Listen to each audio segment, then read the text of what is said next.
আল্লাহর নবী মেরাজ শুরু করলেন উম্মে হানির ঘরে। জিব্রাইল এসে নবীজিকে বের করে নিলেন। বের করার পরে ওপেন হার্ট সার্জারি যেটা বলা হয়, সিনা সাক করার জন্য এই গলার নিম্ন অংশ থেকে একবারে নাভি পর্যন্ত ফেরে হাড় বের করা হলো। ওই হাড়গুলি বের করে জমজমের পানি দিয়ে ধৌত করা হলো। আল্লাহর নবীর কাল ধৌত করার পরে আল্লামা ইমাম জালালউদ্দিন সুয়ুতী রাহমাতুল্লাহ আলাইহি আল কিসাতুল বিসরা নামক একটা কিতাব উনি লিখেছেন, অর্থাৎ এই মেরাজ সম্পর্কিত একটা কিতাব উনি লিখেছেন। আজ থেকে 550 বছর আগে ইমাম আব্দুর রহমান জালালউদ্দিন সুয়ুতী লিখলেন। সহিহ হাদিস থেকে তিনি লিখতেছেন, আল্লাহর নবী বলতেছেন, আল্লাহ জান্নাত থেকে আমার জন্য খাজিনা ভরে আল্লাহ এলেম এনে আমার কলবের মধ্যে সমস্ত এলেম আল্লাহ ঢুকায় দিলেন। একবার জোরে বলা যাবে কি সুবহানাল্লাহ।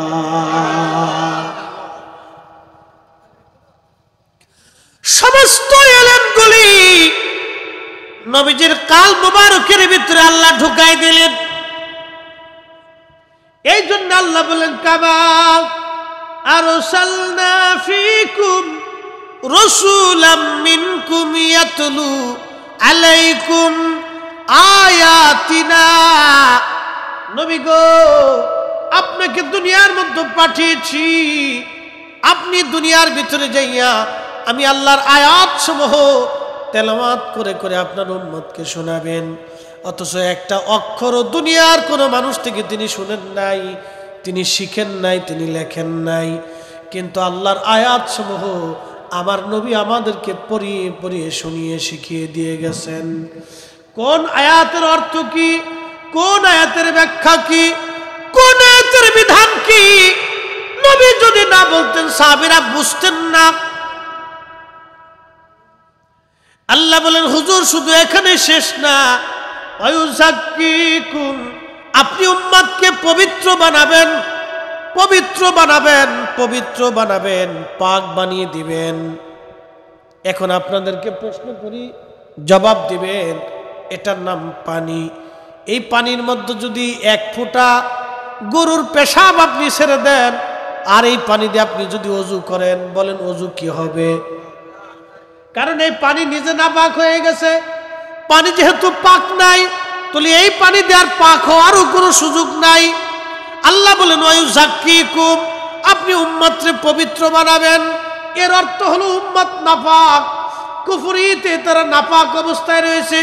ইন্নামাল মুশরিকুনা নাজাসুন, কোরআন বলে নিশ্চয়ই মুশরিকরা নাপাক, অপবিত্র। আপনি কুফরি থেকে উম্মতকে পবিত্র বানাবেন। এখন আপনাদের কাছে প্রশ্ন, নবী যদি পাক না হয় তাহলে উম্মত কি পাক হবে?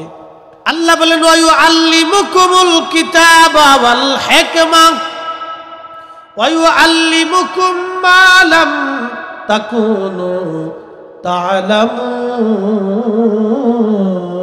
তা'লামুন। শ্রেষ্ঠ নবী দিলাম তরিয়ে নিতে রোজ হাসুরি। শ্রেষ্ঠ নবী দিলাম তরিয়ে নিতে রোজ হাসুরি। পথ না ভুলি তাই তো দিলে পাক কুরআনের বাণী। খুদা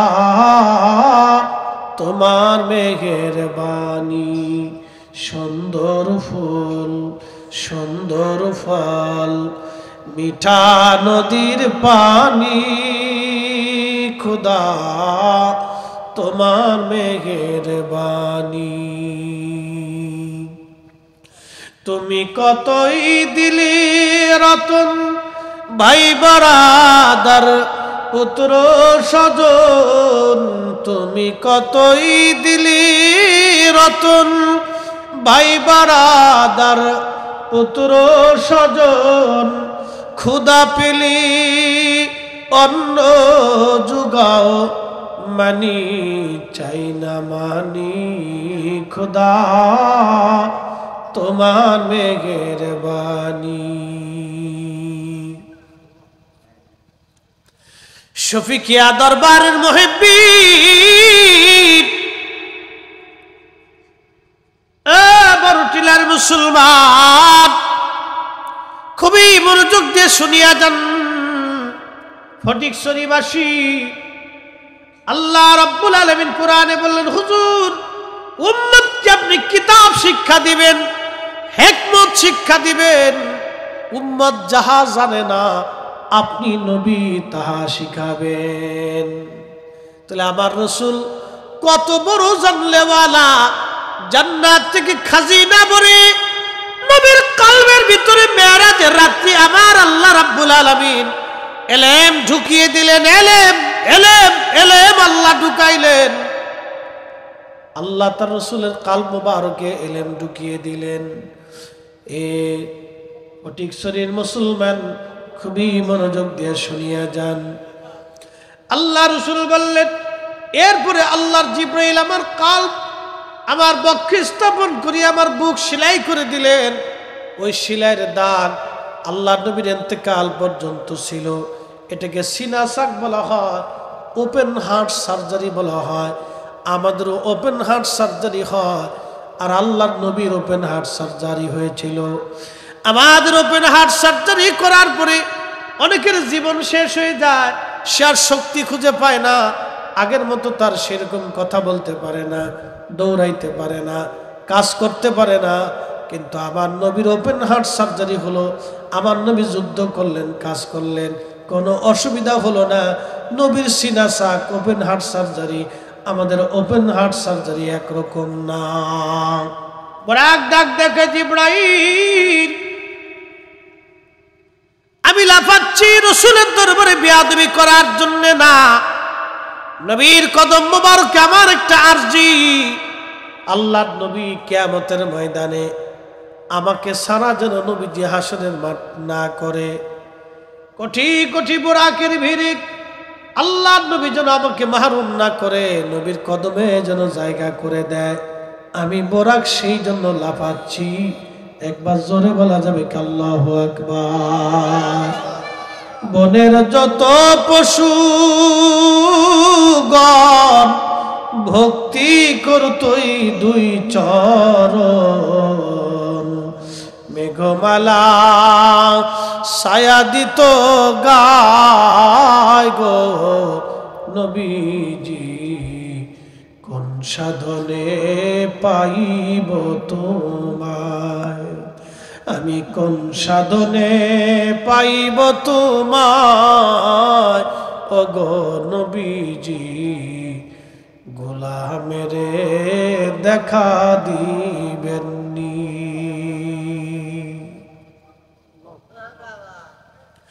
শফিকিয়া দরবারের মুহিব্বিন, বুরাকের পিঠে চড়ে নবী রওনা দিলেন। সুবহানাল্লাযী আসরা বিআবদিহি লাইলাম মিনাল মাসজিদিল হারাম ইলাল মাসজিদিল আকসা।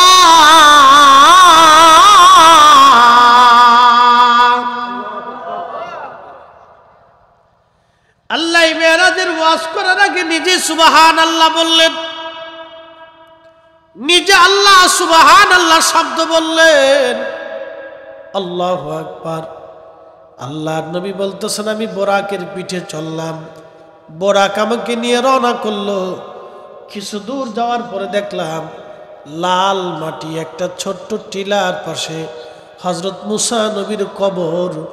মারারতু বি মুসা ওয়া হুয়া ইউসাল্লি ফি কবরিহি। আমি দাঁড়ায় দেখলাম মুসা নবী কবরের ভিতরে দাঁড়ায় দাঁড়ায়া সালাত আদায় করতেছে। চিৎকার মেরে জোরে বলেন আল্লাহু আকবার। সহিহ মুসলিমের হাদিস, নবী বলেন, আমি দেখলাম মুসা নবী কবরের ভিতরে দাঁড়াইয়া দাঁড়াইয়া সালাত পড়ে, নামাজ পড়তেছে মুসা নবী উপরে, মুসা নবী কবরে। কি আশ্চর্য! আমার নবী বোরাকের পিঠে দুনিয়ার উপরে জড় জগতে মুসা নবী কবরের জগতে, যেই নবী দুনিয়ার জগৎ থেকে কবরের জগতের হালত দেখে, সেই নবী রওজা মুবারক থেকে আজকের মাহফিল দেখার ক্ষমতা আছে না নাই? না নাচতে হলো কেন? জোরে বলেন আছে না নাই? আসি। নবী দেখে, শুধু আসেই না, নবী দেখে।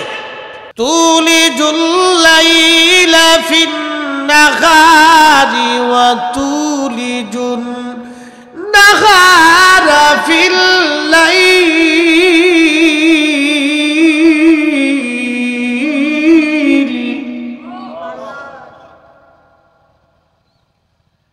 রাত থেকে দিন বের করি, দিন থেকে রাত বের করি, আল্লাহর আইনে। এক সেকেন্ড আগেও হলো না, পরেও হলো না, কিন্তু রাত গেল, দিন গেল, সূর্য উঠলো, সূর্য নামলো, অজুর পানি তখনও গড়া। এর অর্থটা কি? সূর্য উঠেও নাই, ডুবেও নাই, রাতও আসে নাই, দিনও আসে নাই।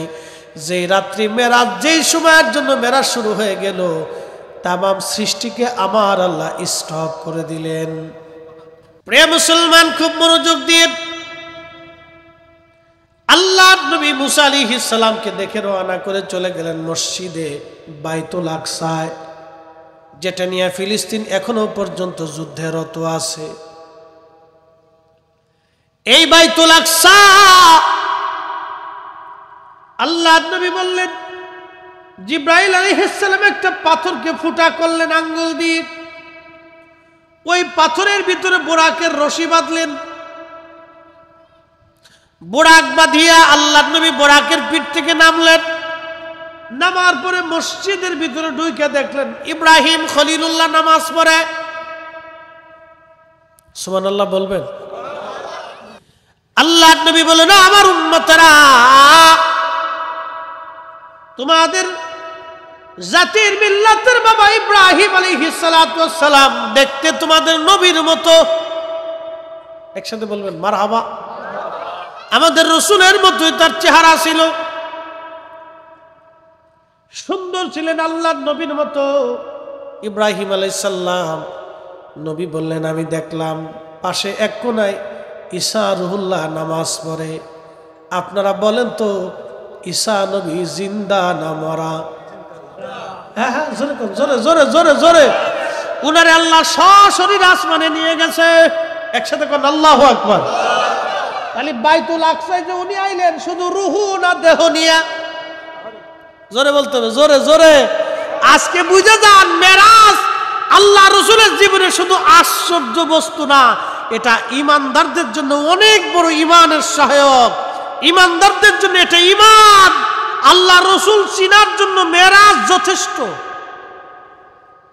ঈসা আলাইহিস সালাম এই আজ থেকে হাজার হাজার বছর আগে ঈসা আলাইহিস সালামরা আল্লাহ সশরীরে নিয়ে গেলেন, প্রায় 2000 বছর আগে। কত হাজার বছর আগে? 2000 বছর আগে ঈসা আলাইহিস সালামরা আল্লাহ সশরীরে আসমানে নিয়ে গেলেন। চতুর্থ আসমানে এখন ঈসা আলাইহিস সালাম জীবিত আছেন। সশরীরে যেই দেহ নিয়ে গেছেন, সেই দেহ সহি আছে। তাহলে মেরাজের রাত্রি ঈসা আলাইহিস সালাম দেহ মনে রেখে আসছিলেন। তাহলে ওনার দেহ সহ ঈসা আলাইহিস সালামকে আবার বাইতুল আকসাতে আল্লাহ ফেরত পাঠাইলেন। একসাথে বলা যাবে আল্লাহু আকবার। তাহলে সৃষ্টি কি চলমান না স্টপ? সৃষ্টি স্টপ, নবীরটা চলমান। একসাথে বলবেন না আল্লাহু আকবার। যদি সৃষ্টি চলমান থাকে তাহলে অজুর পানি গড়ায় না, অজুর পানি শেষ। যদি সৃষ্টি চলমান থাকে তাহলে বিছানা তখন গরম থাকার কথা না, বিছানাও শেষ। প্রিয় মুসলমান, খুব মনোযোগ দিয়ে হযরতে ঈসা রুহুল্লাহ নামাজ পড়তে লাগলেন। দেখতেই হযরতে ঈসা একটু লম্বা লম্বা, একেবারে ছোট না, চুলগুলি তার ঘাড় বাবরি, এত সুন্দর চুল যেন মনে হচ্ছে বে বে বে বে মুক্তার দানাগুলি পড়তেছে, এত সুন্দর দেখা যায়। হযরত ঈসা রুহুল্লাহ আলাইহিস সালাম নামাজ পড়তে লাগলেন। আল্লাহর নবী বললেন, আমি দেখলাম মুসা নবীও নামাজ পড়ে, অথচ মুসা নবী কবরের মধ্যে নামাজ পড়ল, ওনার কবর থেকে বের হইয়া আবার বাইতুল আকসায় যায় নামাজ পড়ল।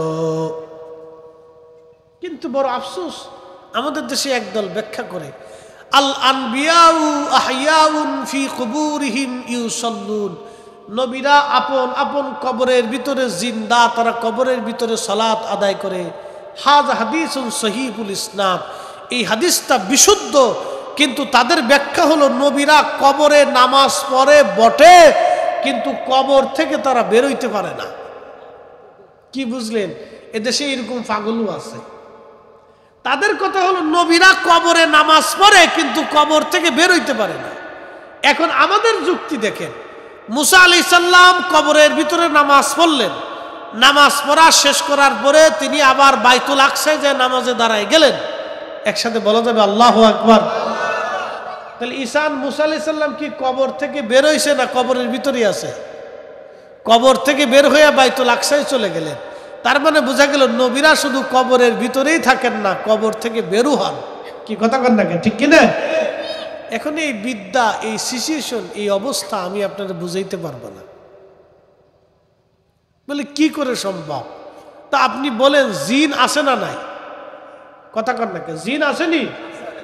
জিনে মানুষে ধরে না? আপনি নিজেই তো জিন দেখেন না, নিজেই জিন দেখলেন না। দুনিয়ার আল্লাহর একটা সৃষ্টি জিন, এটাই আপনি দেখলেন না। আরো বুঝাই, আপনার শ্বাস প্রশ্বাস চলেনি।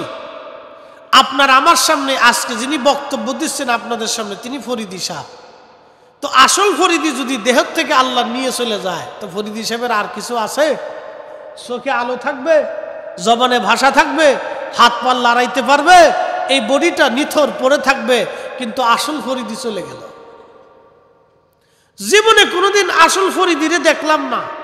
আব্দুল করিম আসলটারে দেখা হইল না। কত বছর এখানে তিনি বসবাস করলেন, দেখলামও না তার রং কি, চেহারা কি, আকার কি, আকৃতি কি, তারে কি দিয়ে বানানো হলো, আজও পর্যন্ত সাক্ষাৎ হলো না, কথাও হলো না, দেখা হইল না। নাস্তিকরা বলে যারে দেখলাম না তারে বিশ্বাস করবো কেমনে? তো নাস্তিকরা জিজ্ঞেস করবেন, বেটা তুমি তোমার নিজের আগে দেখছো কিনা এই দেখো, আল্লাহ পরে দেখো। আমি আমার নিজের আসল ফরিদি সাহেব তো আজও পর্যন্ত দেখলাম না, উনি কোন জায়গা আছে, কি হালতে আছে, ওনার রং কি, চেহারা কি, আকার কি, প্রকৃতি কি, আজও পর্যন্ত ওনার সাথে দেখা সাক্ষাৎ হইল না। কিন্তু উনি হর হামেশা কথাবার্তা বলেই যাচ্ছে, দুনিয়া চালিয়ে যাচ্ছে। প্রিয় মুসলমান আমার, ও আল্লাহর ওলির মুহিব্বিনেরা, খুব মনোযোগ দিয়ে কথাগুলি খুব দামি। এই জন্য জ্ঞানীরা বলছেন যে নিজেকে চিনলো সে আল্লাহকে চিনেছে। এই জন্য তরিকতের ভাষায় তুমি আগে তোমার নিজেকে উপলব্ধি করো, নিজেকে চিনো, যে নিজে চিনেছে, চিনেছে রব, চিনেছে আল্লাহ, চিনেছে। শফিকিয়া দরবারের মুহিব্বিনেরা খুব মনোযোগ দিয়েন। বাইতুল আকসাতে একজন না, দুইজন না, 1,24,000 নবী রাসূল উপস্থিত হয়ে গেলেন। একসাথে জোরে বলবেন কি আল্লাহু আকবার। 1,24,000 নবী রাসূল উপস্থিত বাইতুল আকসায়। 1,24,000 নবী রাসূল উপস্থিত হয়ে গেল। আল্লাহর নবীকে জিব্রাইল বলেন, ইয়া রাসূলুল্লাহ, একামত শুরু হয়ে গেছে, আজকে আর কের জন্য অপেক্ষা করবেন? আপনি মুসল্লায় যান, আপনি নামাজ পড়াবেন, আপনি নবীর পিছনে সব নবীর ইক্তেদা করবে, আপনি আজকে ইমামুল মুরসালিন। একবার জোরে বলা যাবে আল্লাহু আকবার। আপনি নবী ইমামুল মুরসালিন, ইমামুল মুরসালিন, ইমামুল মুরসালিন। যান, আপনি আজকে নামাজ পড়াবেন নবী গো। সব নবীরা আল্লাহর নবীর পিছনে দাঁড়ায় গেলেন। 1,24,000 নবী দাঁড়াইলেন, নামাজ শেষ হয়ে গেল। আচ্ছা, আপনাদেরকে প্রশ্ন করি, জবাব দিবেন। আমার নবী নামাজ আনছে কি মেরাজের আগে না মেরাজের পরে? এখানেও ভেদ। নবী নামাজ আনছেন মেরাজের আগে না মেরাজের পরে? মেরাজ থেকে ফিরে আসার সময় নামাজ নিয়ে আসছে। কি কথা কর না কেন? মেরাজ থেকে ফিরে আসার সময় নবীজি নামাজ নিয়ে আসছে, তাহলে নবী মেরাজে যাওয়ার সময় যে 2 রাকাত নামাজ পড়াইলেন কোন পদ্ধতিতে পড়াইছে, কার আইনে পড়াইছে, কোন নবীর তরিকায় পড়াইছে? নিশ্চয় আমার নবীর তরিকায় পড়াইছে। একসাথে বললেন আল্লাহু আকবার। না না হয় না, আরো জোরে, আরো জোরে। নবীর ইমামতিত্বে সব নবীরা নামাজ পড়লেন, তাহলে সব নবীদের নামাজের তরিকা ব্যান্ড, আমার নবীর নামাজের তরিকা চালু। কি কথা কন না, ঠিক কিনা? এখানে রাসূলুল্লাহর শ্রেষ্ঠত্ব লুকানো আছে। অ্যাটেনশন, আমার দিকে তাকান, ডাইনি বামে তাকাইতে পারেন, গুরুত্বপূর্ণ আলোচনা। আল্লাহ রাসূল নামাজ পড়লেন। এখন প্রশ্ন, নবীজি মেরাজ থেকে ফিরে আসার সময় নামাজ আনলেন, তাহলে মেরাজে যাওয়ার আগে নবীজি নামাজ পড়াইছেন, কারণ কি? ওয়ায়ুআল্লিমুকুমুল কিতাবা ওয়াল হিকমাতা ওয়ায়ুআল্লিমুকুম মা লাম তাকুনু তা'লামুন। আপনি নবী উম্মতকে সেটা শিক্ষা দিবেন উম্মত যেটা জানে না। তার মানে আমার রাসূলের কলবের মধ্যে যে ইলম আল্লাহ ঢুকাই দিলেন, ওই ইলমের জোরে আমার নবীজি নামাজ পড়াইলেন। একবার জোরে বলা যাবে কি সুবহানাল্লাহ? মেরাজে যে নবীজি যাইয়া 2 রাকাত নামাজ পড়াবে, জিব্রাইল কিন্তু নবীরে আগে ওই নামাজ কেমনে পড়াবে শিখাই নিয়ে যায় নাই, কোনো হাদিসে লেখা নাই। সব নবীদের ইমামতিতে নবী নামাজ 2 রাকাত কেমনে পড়াবে, জিব্রাইল কিন্তু নবীকে আগে নামাজ শিখাই নিয়ে যায় নাই। নবীজি আল্লাহ প্রদত্ত শিক্ষা মোতাবেক ওই 2 রাকাত নামাজ পড়িয়েছিলেন। নামাজ শেষ, 1.25 লক্ষ নবীর সাথে নবী মুসাফা শুরু করলেন, মুআনাকা করলেন। আচ্ছা, একজন মানুষের সাথে মুসাফা মুআনাকা আমি 10 সেকেন্ড করেই ধরলাম। অজুর পানি তখনও গড়ায়, বিছানা তখনও গরম। একসাথে বলবেন না আল্লাহু আকবার। নবীরটা চলমান, সৃষ্টি স্টপ। সূর্য সূর্যের জায়গায় দাঁড়ায় রয়েছে, চাঁদ চাঁদের জায়গায় দাঁড়ায় রয়েছেন, রাত রাতের জায়গায় দাঁড়িয়ে আছেন, দিন দিনের জায়গায় দাঁড়িয়ে আছেন, পৃথিবী পৃথিবীর জায়গায় দাঁড়িয়ে আছেন, সৃষ্টি সৃষ্টির জায়গায় দাঁড়ানো। শুধু রসুল এবং রসুল সংক্রান্ত মেরাজে যাহা আছে তাহা চলমান। মর্যাদা আল্লাহ কি পরিমাণে দিছে আপনি কল্পনা করলে মাথা নষ্ট হয়ে যাবে। কিন্তু বড় আফসোস, নজদিকে বুঝাইতে পারলাম না। এ নবীর শানকে নজদিকে বুঝানো গেল না, নজদি বুঝলো না। প্রিয় উপস্থিতি, খুব মনোযোগ দিয়ে শুনিয়া যান। একজন নবীর সাথে যদি 10 সেকেন্ড করে মুসাফা করা হয় 1.25 লক্ষ নবীর সঙ্গে, তাহলে কি পরিমাণে হবে? আপনি 6 ভাগের 1 ভাগ দিয়ে দেন, আপনি তাহলে ধরেন 20,000 মিনিট। 20,000 মিনিট, 20,000 মিনিটকে আপনি এবার ঘন্টা দেন, কত ঘন্টা সময় শুধু বাইতুল আকসার ভিতরে নবী কাটাই দিলেন। কারণ সব নবীর সাথে নবীজি মুআনাকা মুসাফা করলেন, কুশল বিনিময় করলেন, কথাবার্তা বললেন, দেখা সাক্ষাৎ করলেন। 10 সেকেন্ড সময় যদি হয়, তাও বাদ দিলাম, হাফ সেকেন্ড করে ধরেন, আপনি কি বলে হাফ মিনিট ধরেন, যদি আধা মিনিট আপনি ধরেন, তাহলে 1,24,000 নবীর পিছনে আল্লাহ নবী 60,000 মিনিট সময় দিলেন। 60,000 মিনিট যদি হয়, তাহলে এবার আপনি বলেন তো কত ঘন্টা শুধু বাইতুল আকসায় নবী কাটাই দিলেন? একসাথে বলবেন কি আল্লাহু আকবার। অজুর পানি তখনও গরম, বিছানা তখনও গরম। কি আশ্চর্য! নবীজির মেরাজ বিশ্বাস করতে সেই দিনের কাফেরদের কষ্ট হয়েছিল, কিন্তু আবু বকর সিদ্দিকের বিশ্বাস করতে কষ্ট হয় নাই। এক বাক্যে আবু বকর বললেন, সাদাকতা ইয়া রাসূলুল্লাহ, জীবনে কোনোদিন মিথ্যা বলেন নাই, আজ নবী আপনি মিথ্যা বলেন নাই, আপনার মেরাজ সত্য। আল্লাহ ডাক দিলেন, আবু বকর তুমিও সত্য, তুমিও সত্যবাদী, তোমার লকব আমি আল্লাহর নবী দিয়ে দিলাম সিদ্দিক, তুমিও সত্যবাদী। এই জন্য আবু বকর সিদ্দিক রাদিয়াল্লাহু আনহু খুব মনোযোগ দিয়ে সমস্ত নবীদের উপস্থিতিতে নবীজি নামাজ পড়াইলেন, মেরাজের রাত্রিবেলা নামাজ। এখন এই রাত্রিবেলা যে ওইখানে নামাজ পড়িয়েছিলেন তার একটা বাস্তব ঘটনা আমি আপনাদেরকে শোনাই। বুখারী শরীফের মধ্যে এসেছে, আবু সুফিয়ান গেছে রোম দেশে ব্যবসা করার জন্য। রোম তখন ওই বাইতুল আকসাটা খ্রিস্টানদের দখলে ছিল। খ্রিস্টানরা বাইতুল আকসা নিয়ে তারা ওইখানে নামাজ পড়তো, ইবাদত করত। তারা ওইটাকে বাইতুল আকসাকে কেন্দ্র করে তারা তাদের দ্বীনি দাওয়াত পরিচালনা করত। তখনকার যারা পোপ ছিল, পাদ্রী ছিল, তারা অনেক পাদ্রী আল্লাহ বলা ছিল, হকের উপরে ছিল। আবার অনেক পাদ্রী তারা নাফরমান ছিল। আমাদের দেশে যেরকম কিছু আলেম ওলামা পথভ্রষ্ট হয়ে গেছে। বলে হুজুর কি পথভ্রষ্ট? কেউ শিয়া, কেউ খারিজি, কেউ রাফিজি, কেউ মুতাজেলা, কেউ জবারিয়া, কেউ নজদি। কি কথা কন না কে? ঠিক কি না? একমাত্র আহলে সুন্নাত ওয়াল জামাত ছাড়া বাদ বাকি যা আছে সব নাফরমান। কি কথা কন না কে? ঠিক কি না? আহলে সুন্নাত ওয়াল জামাতি হক, বাদ বাকি সব বেদাতি। কিন্তু দুঃখের বিষয় ওরা আমরারে বানাইছে বেদাতি। আহলে সুন্নাত ওয়াল জামাত ছাড়া যা আছে সব বেদাতি। সব কি? বেদাতি। আর ওরা আহলে সুন্নাত ওয়াল জামাতরে বানাইছে বেদাতি। উল্টা উদর পিন্ডি বুদর গড়ে প্রবাদ আছে, দোষ করছে একজন, সাফাইছে আরেকজনের গাড়ির উপরে। বেদাতি হলো নজদিরা, সাফাইছে আমরার গাড়ি, আমরা বলে বেদাতি। তো মনোযোগ দিয়ে,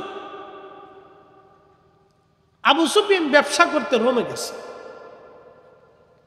তো রোমে যাওয়ার পরে রোমান সম্রাট জানতে পারছে যে একদল আরব্য বণিক আসছে।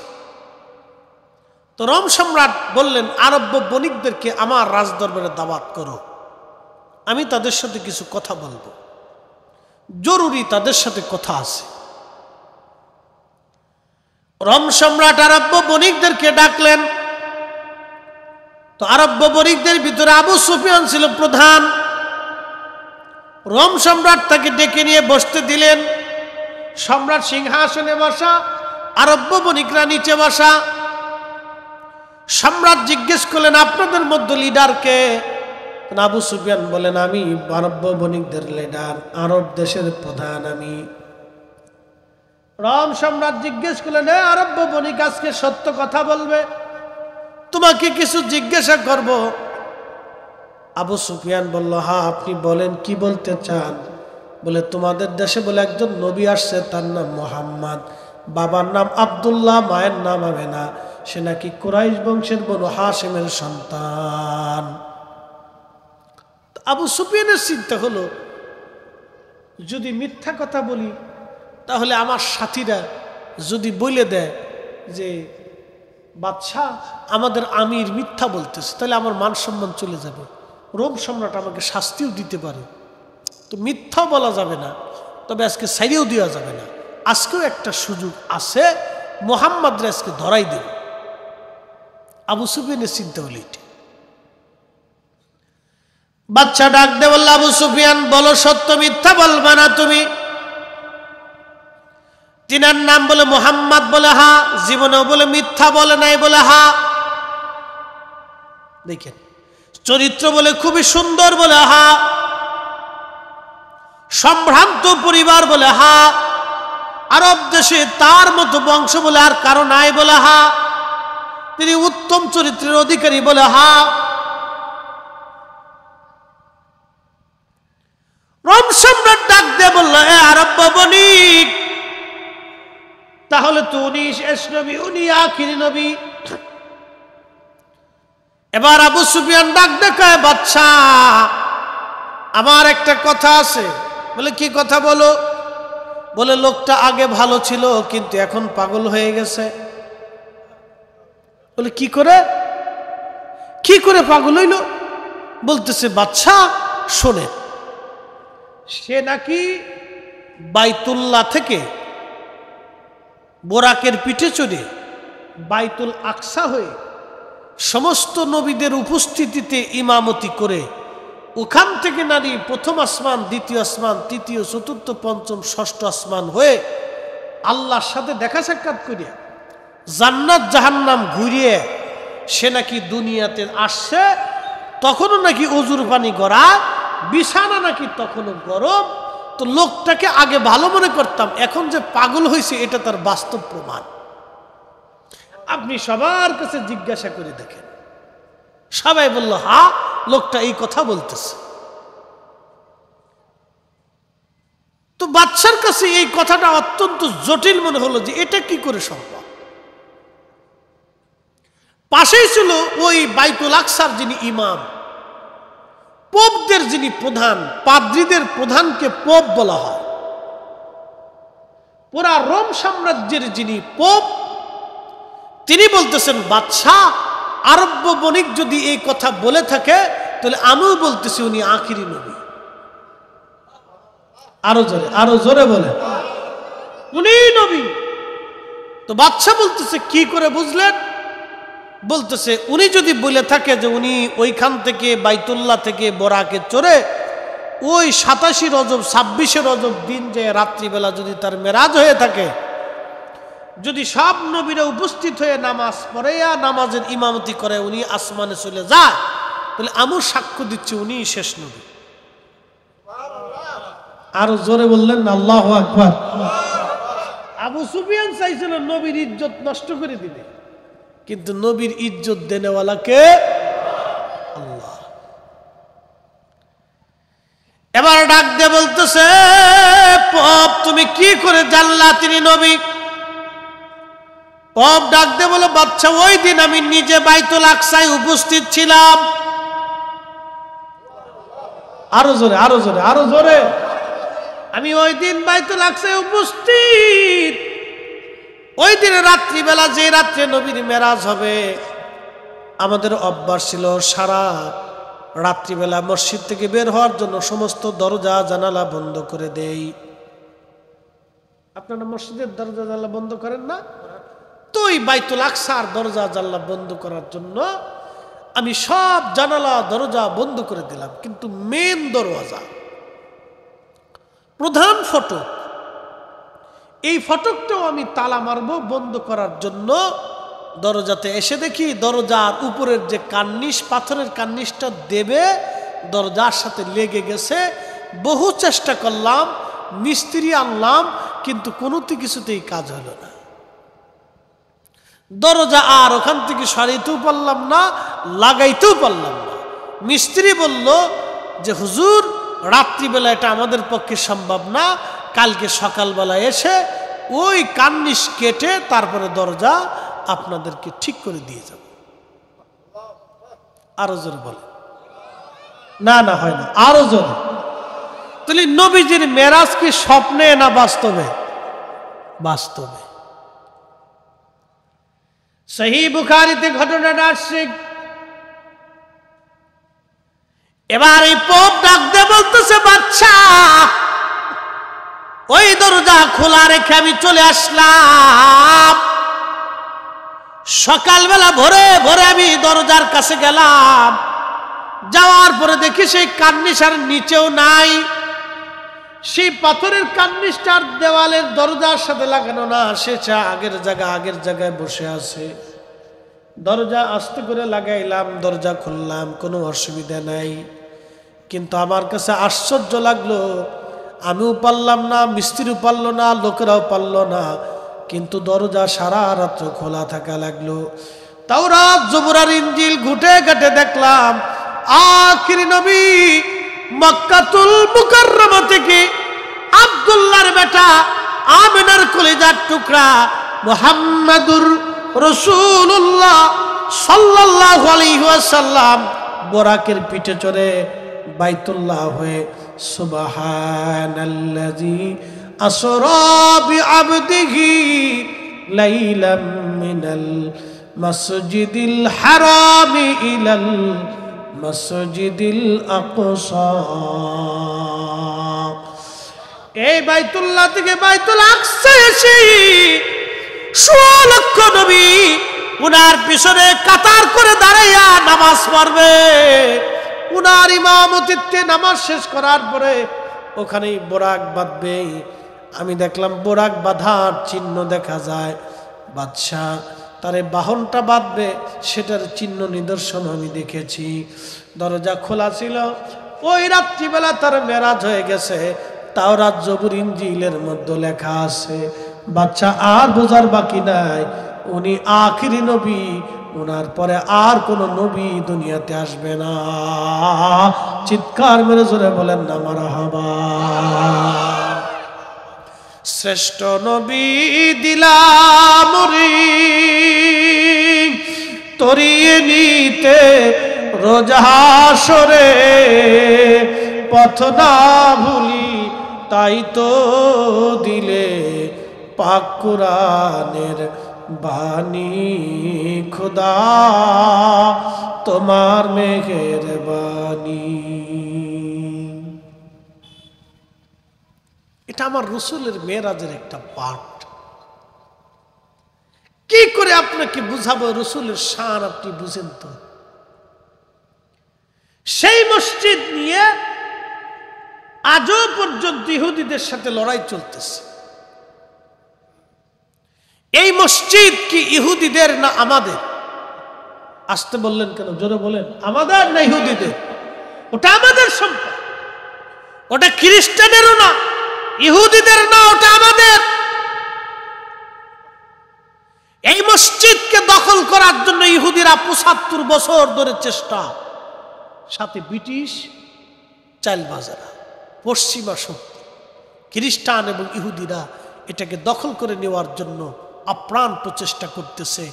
আর ওই জমিনের কিছু মর্দে মুজাহিদ মুক্তিযোদ্ধারা জালিম দখলদার ইহুদিদের সাথে ৭৫ বছর ধরে লড়াই করে চলতেছে। একসাথে বলা যাবে আল্লাহু আকবার। হয়েছে এরাও ভুলের মধ্যে আছে। ২০ সেকেন্ডে কারো স্বপ্ন শেষ হয় না।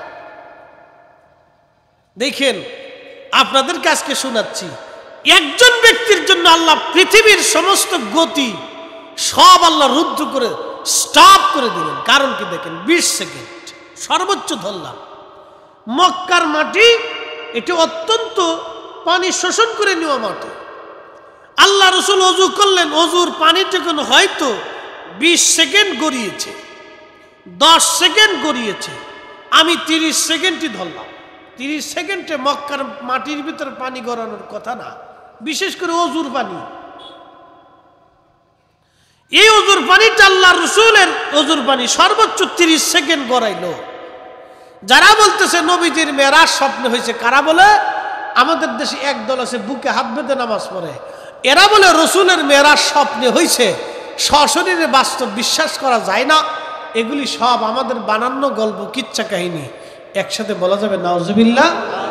যারা রসুলের মেরাজকে স্বপ্নে মনে করে তারা মূলত এখনো ইমানদার হতে পারে নাই। প্রিয় উপস্থিতি, তাহলে এখন যুক্তি দেয় স্বপ্ন যদি মেরাজ হয়, মাইনে নিলাম না, তারপরেও সামান্য সময়ের জন্য ধরে নিলাম, কারণ এটা মানা যাবে না। ধরলাম তাদের যুক্তিতে, কিন্তু স্বপ্ন তো ২০ সেকেন্ডে স্বপ্ন শেষ হয় না। এই মেরাজের এত বিরাট ওয়াজ, জান্নাতে গেলেন, জান্নাত দেখলেন, জাহান্নাম দেখলেন, স্বপ্নে নবীকে নিলেন, বাইতুল আকসায় গেলেন, ইমামতি করলেন, ওখান থেকে আসমানে নিলেন, ফেরেশতাদের সাথে কথা হলো, নবীদের সাথে কথা হলো, তো ২০ সেকেন্ডে তো স্বপ্ন শেষ হওয়ার কথা। তখন রসুল ফিরে আসছে, তখন অজুর পানি গড়ায়। আর স্বপ্নে যদি মেরাজ হয় তাহলে অজু করলেন কি করে? অজু করার দরকার কি? স্বপ্নের জন্য তো অজুর শর্ত দরকার। ঘুমিয়ে রয়েছেন, স্বপ্নই দেখছেন, তো অজুর দরকার কি? স্বপ্নের মেরাজে সিনা সাকের দরকার কি? সিনা পরিষ্কার করার দরকার কি? এখানেও কোনো প্রয়োজন নেই। তার মানে এদের কথা অবান্তর, অযৌক্তিক। নবীজির মেরাজ স্বপ্নে হয় নাই, বাস্তবেই হয়েছে। কথা কোন ঠিক কিনা? খুব মনোযোগ। এটার জন্য আল্লাহ পৃথিবীতে আমাদেরকে পাঠাইলেন, এবং পাঠাইয়া আমাদের হেদায়েতের জন্য আল্লাহ যুগে যুগে যুগে যুগে নবী পাঠাইলেন। আমাদের রসুলের মাধ্যমে নবুয়তের ধারাকে আল্লাহর নবী স্টপ করে দিলেন, কিন্তু আল্লাহ বেলায়েতের দরওয়াজাকে খোলা রাখলেন। এই বেলায়েতের দরজার মাধ্যমে অসংখ্য আল্লাহর ওলি এবং আল্লাহর প্রিয় মেহবুব বান্দাদেরকে আমাদের মাঝে পাঠাইলেন। তারা এসে এসে এসে এসে আমাদেরকে একটা ধারার ভিতরে নিয়ে, একটা রেজুলেশনের মধ্য নিয়ে আমাদেরকে আল্লাহ এবং তার রসুলের দিকে ঝুঁকাই দিলেন। আপনারা যদি আল্লাহর ওলির মুহিব্বিন না হতেন, আল্লাহর কুতুবের কাছে বায়াত না হতেন, তাহলে আজকের মাহফিলটা এখানে হইতো না। এটা কিন্তু চিরসত্য। ভিন্ন কিছু হইতে পারত, কিন্তু শুধুমাত্র শফিকিয়া দরবার শরীফের মুহিব্বিন হওয়ার কারণে হুজুর কেবলার মায়ায় পড়ে আপনারা একটা সংঘবদ্ধ হয়ে একটা ইন্তজাম আপনারা সাজিয়েছেন। যদি হুজুর কেবলার বায়াত না হতেন, বায়াত না হয়ে যার যার মতো সন্ন্যসারা হয়ে ঘুরতেন, তাহলে এখানে কিন্তু আজকের এই সম্মেলন হতো না। তার মানে আপনারা এই মাহফিলটা দিচ্ছেন হুজুর কেবলার বায়াত গ্রহণ করার জন্য। একটা সিলসিলার ভিতরে আপনি অঙ্গীকারবদ্ধ হওয়ার কারণে আপনাকে আল্লাহ একটা রাস্তা খুলে দিছে যে তুমি কোন রাস্তায় চলবা। সেই রাস্তায় চলার জন্য আপনারা একটা সুন্দর পরিবেশ তৈরি করে উলামায়ে কেরামকে দাওয়াত করছেন তাদের মূল্যবান তকরির কথা শোনার জন্য। যদি আল্লাহর ওলির কাছে বায়াত না নিতেন তাহলে আজকের মাহফিল হয়তো এখানে নাও হতে পারত। প্রিয় উপস্থিতি, এই যে করম বর্ধমান আল্লাহর ওলিদের আগমনের মাধ্যমে যুগে যুগে যুগে যুগে আরো অনেক ওলিরা ঘুমিয়ে গেছেন। তাদের সময় এইরকম নসিহা হতো। হয়তো এই ধরনের আধুনিক প্রযুক্তি ছিল না। বাড়ির আঙ্গিনায়, মসজিদের উঠানে, এলাকার ভিতরে, কোনো মাদ্রাসাতে এইভাবে এই আশিকিন, সালিকিন, মুহিব্বিন এইভাবে নিয়ে তারা বসে যাইয়া মুরিদদেরকে নসিহত করত। প্রিয় ভাইরা আমার, এটা হলো বেলায়েতের ধারা। নবীর ধারা আর পৃথিবীতে আসবে না। আমার রসুলের মাধ্যমে নবুয়তের দরজা বন্ধ, কিন্তু অলিদের দরওয়াজা খোলা। কিয়ামত পর্যন্ত পৃথিবীতে অলিরা আসবে আর মানুষদেরকে আল্লাহর দিকে ডাকতে থাকবে। একসাথে বলা যাবে না আল্লাহু আকবার? তার বাস্তব বিধানটা আল্লাহর কোরআনে এইভাবে আসছে। আল্লাহ বলছেন, আল্লাহ রাব্বুল আলামিন বলেন, খায়রা উম্মাতিন উখরিজাত লিন-নাসি তা'মুরুনা বিল মা'রুফি ওয়া তানহাউনা আনিল মুনকার। অপর আয়াতে আল্লাহ বলেন, ওয়াল তাকুম মিনকুম উম্মাতুন ইয়াদউনা ইলাল খায়রি ওয়া ইয়া'মুরুনা বিল মা'রুফি ওয়া ইয়ানহাউনা আনিল মুনকার। আল্লাহ বলেন, আমার বান্দাদের ভিতরে এক জমাত মানুষ থাকবে যারা মানুষদেরকে আল্লাহর দিকে ডাকতে থাকবে। আল্লাহর দিকে মানুষদেরকে ডাকতে থাকবে। তারা কারা? তারা আল্লাহর ওলিরা। এই জমিনে আল্লাহর ওলিরা এসেছিলেন, তারা মানুষদেরকে আল্লাহর দিকে ডেকে গেছেন, আল্লাহর পথ দেখিয়ে গেছেন আল্লাহর ওলিরা। আল্লাহ বলেন, কিয়ামত পর্যন্ত আমার একদল বান্দা থাকবে, কিয়ামত পর্যন্ত তারা থাকবে, তারা মানুষদেরকে আল্লাহর দিকে ডাকবে। তারা কারা? তারা ওলিরা। তারা ওলিরা। ওলিদের মাধ্যমে এই জমিনে এই ক্রম বর্ধমান দ্বারাই এই নসিহতগুলি চালু থাকবে। তো আল্লাহ আমাদেরকে দুনিয়াতে পাঠাইলেন কেন? কি জন্য? আল্লাহর গোলামি করার জন্য পৃথিবীতে আল্লাহ পাঠাইলেন। এখন প্রশ্ন, আমি আল্লাহর গোলামি কেন করব? কি উদ্দেশ্যে করব? এই কথাটা আপনাদের সামনে এখন উপস্থাপন করি।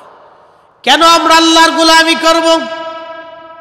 কেন আমরা আল্লাহর আইনগুলি মেনে চলব? কেন আল্লাহ বলেন, ইয়া আইয়ুহাল্লাযীনা আমানু আতিউল্লাহ।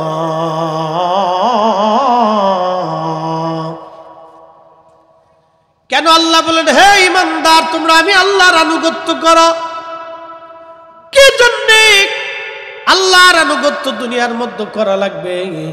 আমি আপনাদেরকে বুঝাই। এই যে আমরা দুনিয়ার মধ্যে আসলাম, আপনি আপনার নিজের চেহারার দিকে তাকান। আপনি ছিলেন শুক্রাণু, ডিম্বাণু, একটু পানির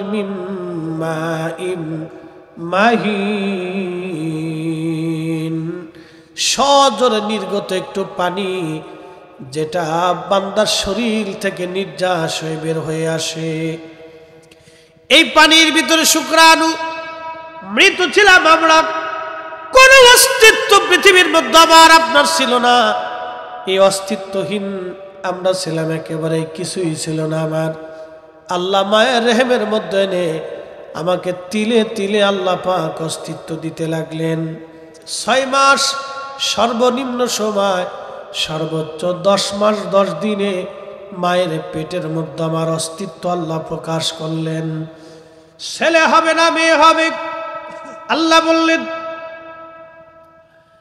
ইন্নাল্লাহা ইনদাহু ইলমুস সাআ, কিয়ামত কোন দিন হবে আল্লাহ ছাড়া কেউ জানে না। ওয়া ইউনাজ্জিলুল গায়স, বৃষ্টি কখন হবে আল্লাহ ছাড়া কেউ জানে না। ওয়া ইয়ালামু মা ফিল আরহাম, মায়ের রেহেমের মধ্যে ছেলে না মেয়ে আল্লাহ ছাড়া কেউ জানে না। একবার জোরে বলা যাবে কি সুবহানাল্লাহ। আল্লাহ, অস্তিত্বহীন ছিলাম, যিনি অস্তিত্ব দিলেন তিনি আমার রব, আমার মালিক, আমার আল্লাহ। আমি আপনি অস্তিত্বহীন, ছেলে না আমি, কেউ পৃথিবীর জানে না। যিনি জানতেন তিনি আল্লাহ, আল্লাহ, আল্লাহ, আমার আল্লাহ। এরপরে আল্লাহ বলেন ওয়ামা তাদরি নাফসুম মাযা তাকসিবু গাদা, আগামী সময়টা আবার আপনার জন্য কি আসবে, কি ভাগ্যের মধ্যে লেখা আছে আল্লাহ ছাড়া আর কেউ জানে না। তাকদীরের মধ্যে কি লেখা আছে আল্লাহ ছাড়া কেউ জানে না, আল্লাহ ছাড়া কেউ বলতে পারে না। আচ্ছা আপনারা বলেন তো, রাত্রিবেলা ঘুমাইছেন, সকালবেলা ঘুম থেকে উঠবেন, কোনো গ্যারান্টি আছে? কোনো গ্যারান্টি নেই। মাহফিলে আসবেন, বাড়ি ফিরে যাবেন, কোনো গ্যারান্টি নাই।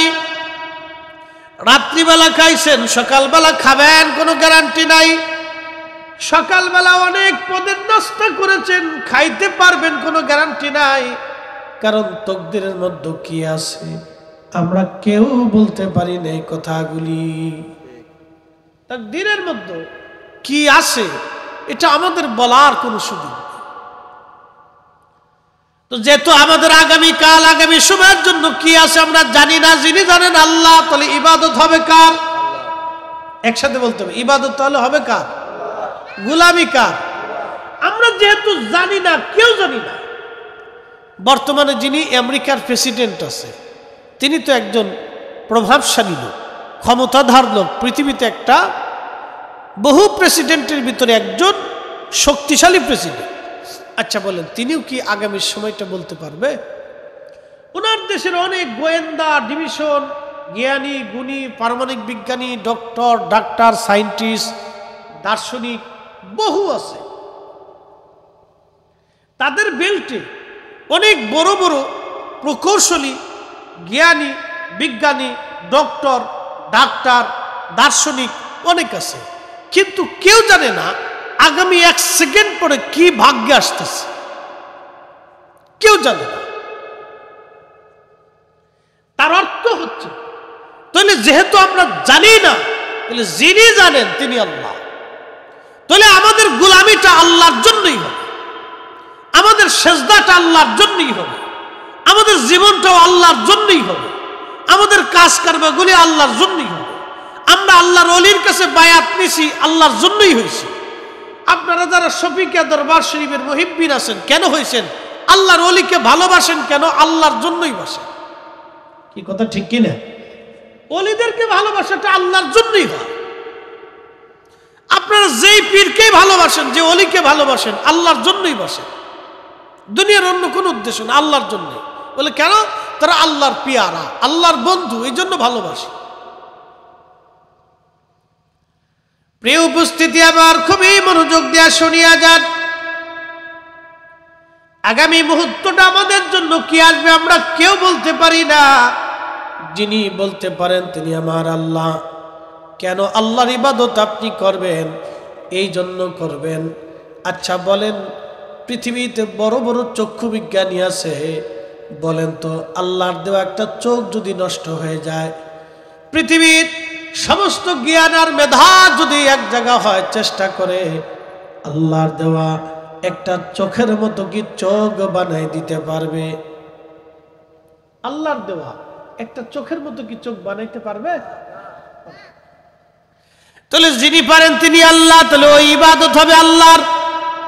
আল্লাহর দেওয়া চোখ দিয়ে দেখে দেখে কোরআন পড়বো আল্লাহর।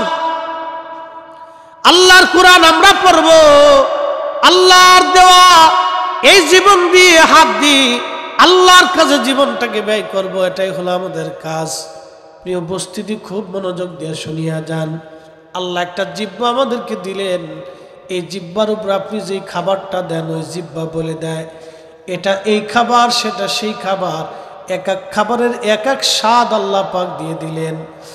একই মাটির ভিতরে আল্লাহ শত শত কোয়ালিটির ফল দিলেন। একই মাটির ভিতর থেকে আল্লাহ শত শত কোয়ালিটির খাবার দিলেন।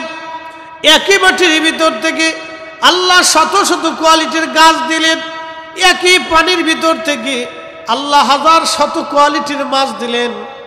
ভাইজান, একই জমিনের উপর থেকে আল্লাহ শত শত কোয়ালিটির পশু পাখি দিয়ে দিলেন। আপনি এদেরকে খান, আল্লাহ যেটা হালাল করেছেন সেটা খান, সেটা ভক্ষণ করেন।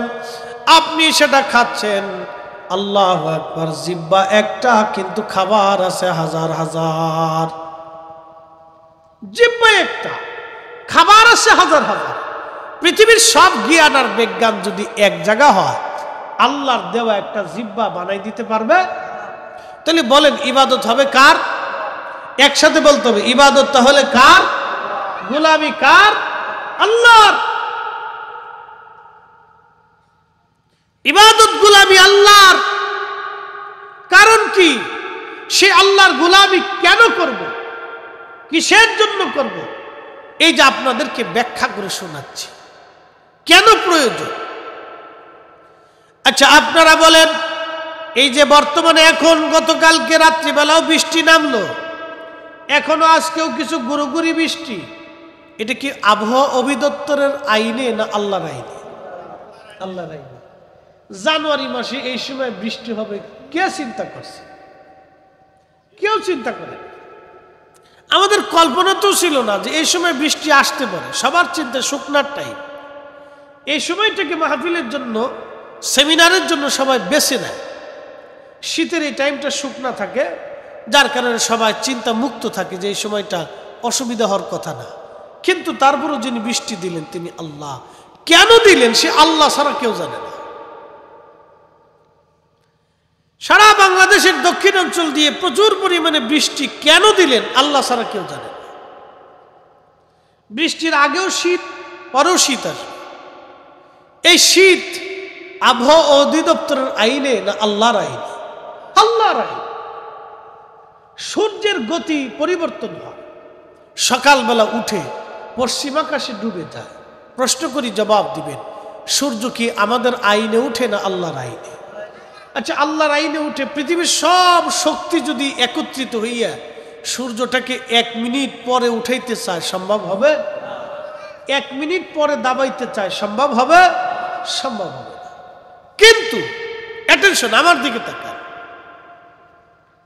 আবহাওয়া আল্লাহর আইনে, সূর্য আল্লাহর আইনে, রাতও আল্লাহর আইনে, দিনও আল্লাহর আইনে।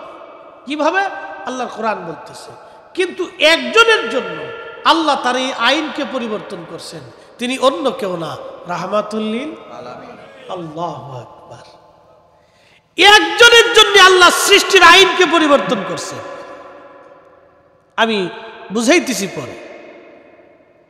একজনের জন্য আল্লাহ তার আইনকে পরিবর্তন করছেন।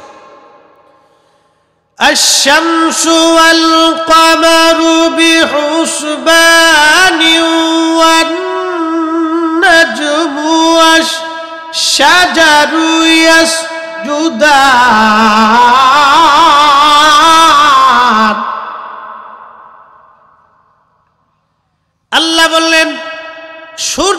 এবং নক্ষত্র এবং চাঁদ আল্লাহর আইনে যার যার কক্ষপথে সে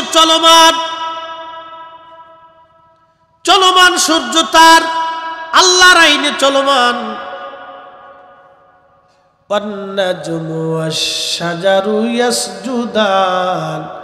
আর নক্ষত্র এবং গাছ আমি আল্লাহকে সেজদা দেয়।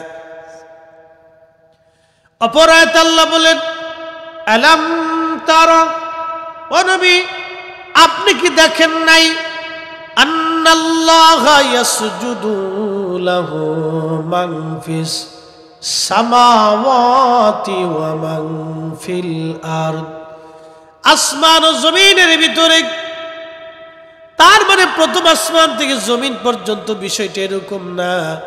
আসমান জমিন নবমণ্ডল ভূমণ্ডল, এই নভমণ্ডল ভূমণ্ডল, তার মানে নভমণ্ডল ভূমণ্ডল একটা না, 7টা আসমান আর 7টা জমিনের ভিতরে যাহা আছে সব আল্লাহকে সেজদা দেয়। কেউ আল্লাহকে সেজদা দেওয়া বাদ দেয় নাই। একবার জোরে বলা যাবে কি আল্লাহু আকবার। সমগ্র সৃষ্টিগুলি আল্লাহর কুদরতে কদমের সামনে মাথা নত করে সেজদায় পড়িয়া যায়। আল্লাহর কুরআন বলল, আশ-শামসু ওয়াল কমারু ওয়ান নুজুমু ওয়াল জিবালু ওয়াশ-শাজারু ওয়াদ দাওয়াবু ওয়া কাসীরুম মিনান নাস।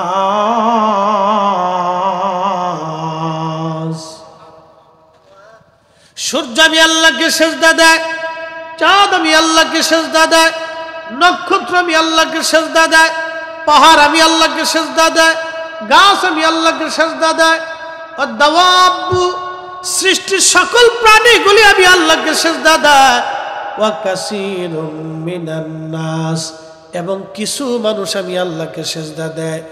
সব মানুষ আল্লাহকে সেজদা দেয় না। সব মানুষ যদি আল্লাহকে সেজদা দিত তাহলে বাংলাদেশে এই কয়টা মসজিদে কুলাইতো না, আরো মসজিদ দরকার।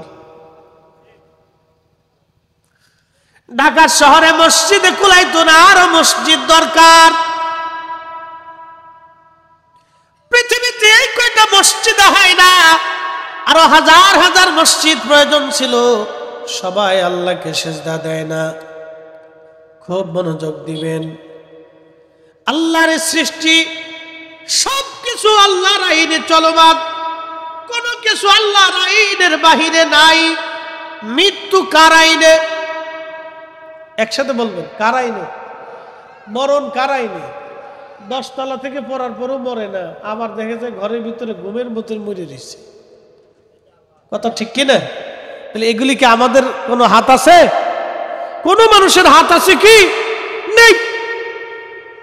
পৃথিবীর সবচেয়ে বড় ডাক্তার যিনি, চিকিৎসা শাস্ত্রের জনক যিনি, তার নাম ইবনে সিনা।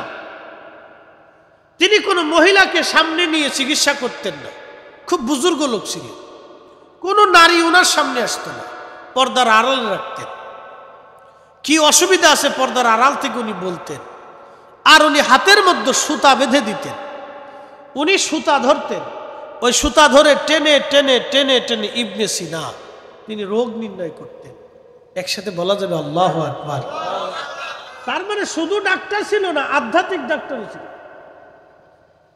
আগের যুগের কিছু বুজুর্গ ছিল, খালি বুজুর্গ না, তারা কালবের বুজুর্গ ছিল।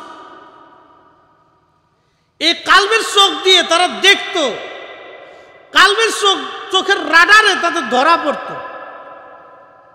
কালবের চোখের রাডারে ধরা পড়তো যে কি চায়, কি বলতে চায়, তার উদ্দেশ্য কি, আল্লাহ ধরাই দিত। এটি এক অনন্য বিদ্যা। এই বিদ্যা কামেল ওলি ছাড়া অন্য কারো কাছে পাওয়া যায় না। খুব মনোযোগ দিয়ে, এই ইবনে সিনা পর্যন্ত মৃত্যুর কাছে পরাজিত হয়েছে, মরণ থেকে পালাইতে পারে নাই। পৃথিবীর চিকিৎসা বিজ্ঞানের জনক পর্যন্ত মৃত্যু থেকে পালাইতে পারে নাই। আমাদের হাতে মৃত্যু, আমাদের হাতে না, মৃত্যু আল্লাহর হাতে। আমার আল্লাহর হাতে মৃত্যু। এই জন্য আল্লাহ বলেন, আল্লাযী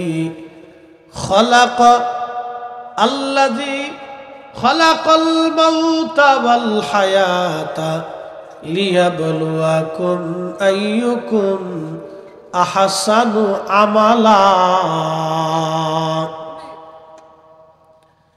আল্লাহ রাব্বুল আলামিন বলে দিলেন, নারে তাকবীর, জি জি, নারে রিসালা, সবাই বসে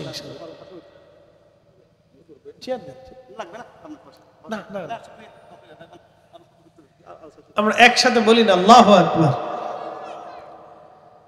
একটু দুরূদ শরীফ পড়ি। সালাতুন ইয়া রাসূলুল্লাহ আলাইকুম সালামুন ইয়া হাবিবাল্লাহ আলাইকুম সালাতুন ইয়া রাসূলুল্লাহ আলাইকুম সালামুন ইয়া হাবিবাল্লাহ আলাইকুম। সাউন্ডটা আরেকটু বাড়াই দাও। তো যেই কথা বলছিলাম যে এই সব কিছু আমাদের আইনের বাহিরে, আল্লাহর আইনের আওতার ভিতরে, আমাদের ইচ্ছার বাহিরে, আল্লাহর ইচ্ছার ভিতরে, আমাদের সব ক্ষমতার বাহিরে, আল্লাহর ক্ষমতার ভিতরে। প্রিয় উপস্থিতি, সমগ্র সৃষ্টিগুলি আল্লাহর আইনে চলমান, ধাবমান, কিন্তু একজন ব্যক্তির জন্য আল্লাহ সব আইনকে পরিবর্তন করে দিলেন। তিনি আমার আপনার নবী রাহমাতুল লিল আলামিন। এই পবিত্র রজব মাসে নবীজির মেরাজ হয়। আল্লাহর নবী মেরাজ করলেন, মেরাজ থেকে ফিরে আসলেন, তখনও অজুর পানি গড়াইতে লাগলো। একসাথে বলবেন সুবহানাল্লাহ। এই অজুর পানি গড়াইতেছে, এটার একটা ব্যাখ্যা দিই, খুব চমৎকার। অজুর পানি গড়াচ্ছে। নবীজি অজু করছেন মক্কায়। কোথায়? হাতিমে কাবায়, উম্মে হানির ঘর। এটা হাতিমে কাবার সাথেই ছিল, বেশি দূরে নাই। হাতিমে কাবার সাথেই উম্মে হানির ঘর ছিল, একবারে সাথে সাথে। তো উম্মে হানির ঘর, এই ঘর থেকে বের করে পাশেই নবীজির সিনা সাক করা হয়েছে, ওখানেই রাসূল করিম ওযু করছে। আচ্ছা আপনারা বলেন, মক্কার মাটি বাংলাদেশের মাটির মতো? পানি পড়ার সাথে সাথে এটা চুপসে যায়। নবীজি ওযু করছেন, পানিটা হয়তো 2-1 সেকেন্ড গড়াইছে, 3 second, 4 second, 5 second, 10 second, 20 second পানিটা গড়াইছে। এই 20 সেকেন্ডের ভিতরে মেরাজ কি করে ঘুরে আসলেন? আর যারা বলতেছে রাসূল করিমের স্বপ্নে মেরাজ হয়েছে, তাহলে 20 সেকেন্ডে স্বপ্ন কিভাবে হতে পারে?